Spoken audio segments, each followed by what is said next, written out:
বাটা হচ্ছে। আজকে হবে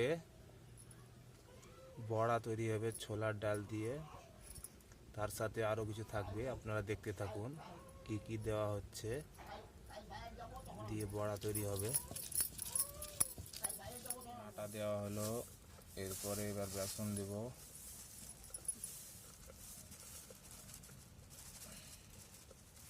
ব্যাস, অল্প করে বেসন হয়ে গেল।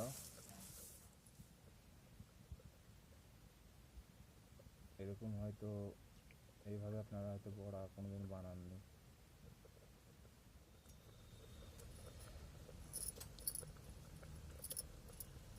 ধনের পাতা দেওয়া হয়ে গেল। ব্যাস, এটাকে এবার ভালো করে মিক্সচার করে দেবে, হালকা সোডা, ব্যাস, আর দিও না। কালারটা হবে তার জন্যে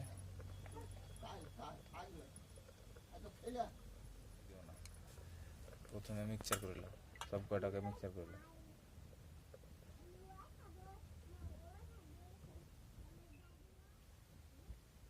এবার হাতে একটু করে পানি লিগা, আর খালি লিগা, তাহলে হাতে লাগবে না, ছাড়াচ্ছে না।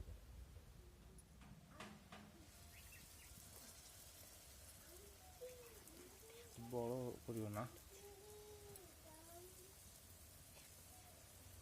এটা হচ্ছে ডালের বড়া, একদম অরিজিনাল ডাল, ছোলার ডাল দিয়ে বড়া তৈরি হচ্ছে।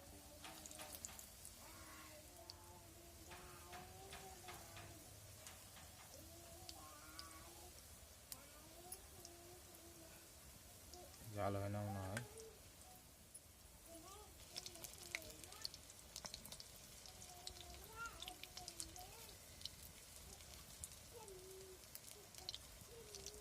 উল্টাও হয়ে যাচ্ছে।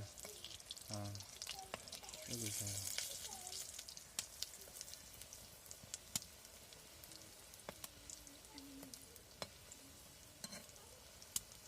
ওটা একটু বড় হয়ে যাচ্ছে, আর মোটা মোটা হবে।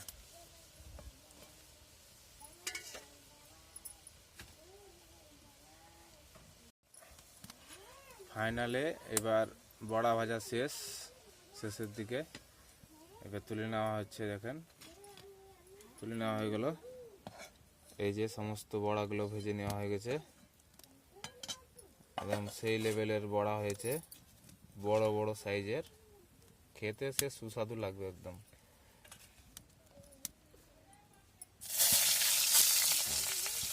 এরপরে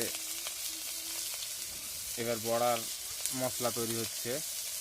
মশলা দিয়ে মানে টমেটো, পেঁয়াজ কুচি, আদা সব দিয়ে ঝোল তৈরি হবে ভালোভাবে। দেখেন বন্ধুরা, আমি কিন্তু খাচ্ছি। হ্যাঁ, তা এত সফট, এত নরম হয়েছে। লাড়ু তো কত নরম, তুলতুলে সফট, একদম খুবই সুন্দর হয়েছে। আমি কিন্তু খাচ্ছি, দেখেন খুবই সুন্দর। ভিতরটা দেখেন কত সুন্দর, দেখেন ভিতরটা কত, দেখেন একদম খুব সুন্দর হয়েছে। এইদিকে পেঁয়াজ আপনার ভাজা হচ্ছে তেলে, টমেটো দিয়ে গেল, সব কিছু দেওয়া হয়ে যাবে। তারপর পানি দেওয়া হবে, জিরে গুঁড়ো, হলুদ গুঁড়ো, তারপর ধনিয়া গুঁড়ো পাউডার সব দেওয়া হয়ে গেছে, আদা রসুনের পেস্ট দেওয়া হয়ে গেছে,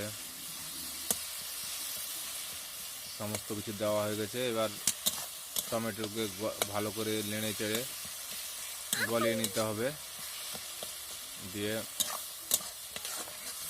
টমেটো যখন গলে যাবে, তারপর পরিমাণ মতন পানি দিয়ে একদম ভালো করে ফুটিয়ে নিতে হবে, দিয়ে বড়াগুলো ছেড়ে দিতে হবে। দেখতে থাকুন কীভাবে করছি। মোটামুটি কাছিয়ে গেছে,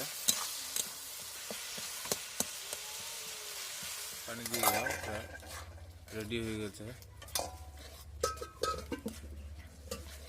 টমেটো সব গলে গেছে, পেঁয়াজও গলে গেছে। আর এদিকে হচ্ছে বুঝতেই পারছেন শীতকাল চলছে এখন। শীতকালে মানে ঠান্ডা পানিতে গা ধোয়া মুশকিল, গোসল করা।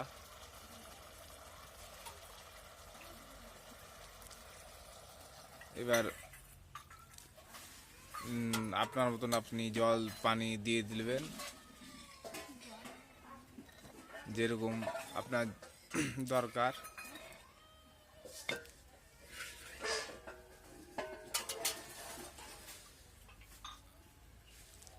এবারে বড়াগুলো ছেড়ে দেওয়া হবে, আর পানিটা বেশি দেওয়ার কারণে বড়াতে কিন্তু পানি সব টেনে নেবে। দেখুন বড়াগুলো কোনো ভাসছে, ডুবে যাচ্ছে না। কেমন বড়া তৈরি হয়েছে দেখেন, যে বড়াগুলো ডুবছে না, ভেসে ভেসে বেড়াচ্ছে। পরে আমাদের খাওয়া দাওয়া চলবে। কীরকম টেস্ট লাগছে আপনাদেরকে অবশ্যই জানাবো। অবশ্যই কিন্তু এভাবে আপনারা বানিয়ে খাবেন, আশা করি ভালো লাগবে, খুবই সুন্দর লাগবে। যেভাবে আমি দেখালাম ওইভাবেই করবেন। আমরা খেতে বসে গেছি, এবার ভাত খাবো। এই দেখতে হচ্ছে ডালের বড়া, একদম ঝোল ঢুকে একদম খুব সুন্দর হয়ে গেছে। এটা আলু রান্না, তারপরে এটা পালং শাক আছে, আর বড়ার ঝোল এটা। হ্যাঁ, দেখতে পাচ্ছেন এটা আমার ছেলে খাবে, তাই অল্প করে ভাত খাবে, তাই নিয়েছে। তাহলে এইভাবে বানিয়ে খাবেন, খুবই সুন্দর লাগবে, ভালো লাগবে।